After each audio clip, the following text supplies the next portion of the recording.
మేమందరం ప్రైవేట్ డ్రైవర్లందరూ అక్కడ ఆగినాం, అక్కడ ఉన్నాం. అక్కడ ఉన్న తర్వాత డిఎం సార్ ఏమన్నాడంటే రిపోర్ట్ చేసిన అందరు లోపల రండి, మీరు సర్వీస్ చేయాలన్నారు. సరే సార్ అని చెప్పేసి వచ్చేసిన తర్వాత ఏమనంటే సిఐ మేడం గారు డిఎం గారు ఏమన్నంటే ఒక్కొక్క ట్రిప్ అయితే మీరు ఆపరేట్ చేయండి బాబు, మీరు పొద్దున రిపోర్ట్ చేసిన రిపోర్ట్ చేయకుంటే మేము ఏమనుకో రిపోర్ట్ చేయడానికి బండి నడిపియాలన్నారు. నడిపియాలని మాకు ఒకసారి ఇచ్చి మమ్మల్ని సపరేట్ పొమ్మన్నారు. కండక్టర్ ఎప్పుడు మమ్మల్ని పొమ్మన్నాడు. పొమ్మంటే మేము అన్నాం కదంటే కండక్టర్ సీట్లకు ఒక్కొక్కటి కండక్టర్ మాట్లాడినప్పుడే ఒక్కొక్కరు కింద పడిపోతారు. దానికి బాధ్యత ఎవరు తీసుకుంటారు? కండక్టర్ మీద ఆమె పడుతుంది. ఇప్పుడు కండక్టర్ ఎక్కడ మమ్మల్ని ఒక్కలే ఇవ్వమంటారు.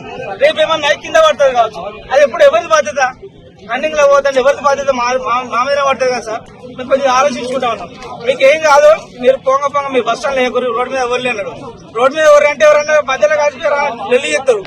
ఏమన్నా ప్యాసింజర్స్ ఇబ్బంది అవుతుంది.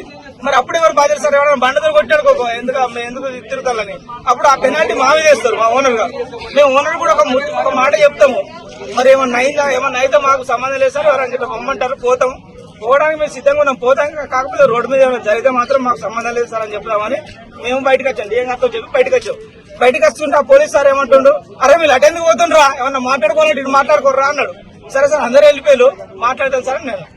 సార్ ఏమన్నాడు, మీకేమన్నా అయితే మేము పోలీసు వాళ్ళు మేము ఉన్నాం కదా అంటే, సార్ మీరు ఇక్కడ బస్ స్టాండ్ అంటే మీరు ఉండరు, పొంగ రన్నింగ్ లో ఏమన్నా ఎవరన్నా కొద్దిగా డ్రింక్ చేసో లేకపోతే ఎట్లా లొల్లి పెట్టుకుంటారు. మామూలు ఉన్నప్పుడే లొల్లి పెట్టుకుంటాం డ్రైవర్ తోటి. ఇప్పుడు ఇలాంటి టైంలో ఎవరైనా లొల్లి పెట్టుకుని మేము కొడితే మా బాధ్యత ఏంటి సార్? మేము ఎవరు చెప్పుకోవాలి? ఓనర్ కూడా ఒక మాట చెప్తామని మేము బయటకు వచ్చాం. ఎవరు నిన్ను ఎవరు కొడతారా, మేము ఉన్నాగా నిన్ను ఎవరు కొడతారా, నువ్వు ఎక్స్ట్రా మాట్లాడితే అరే ఇట్లా అని పెట్టుకురాలన్నాడు. అది కాదు సార్, మా బాధ్యత, మా ప్రాబ్లమ్స్ మేము చెప్పుకోవాలి కదా. ఒక మాట చెప్పుకోతాం సార్ అని మేము అన్నాం.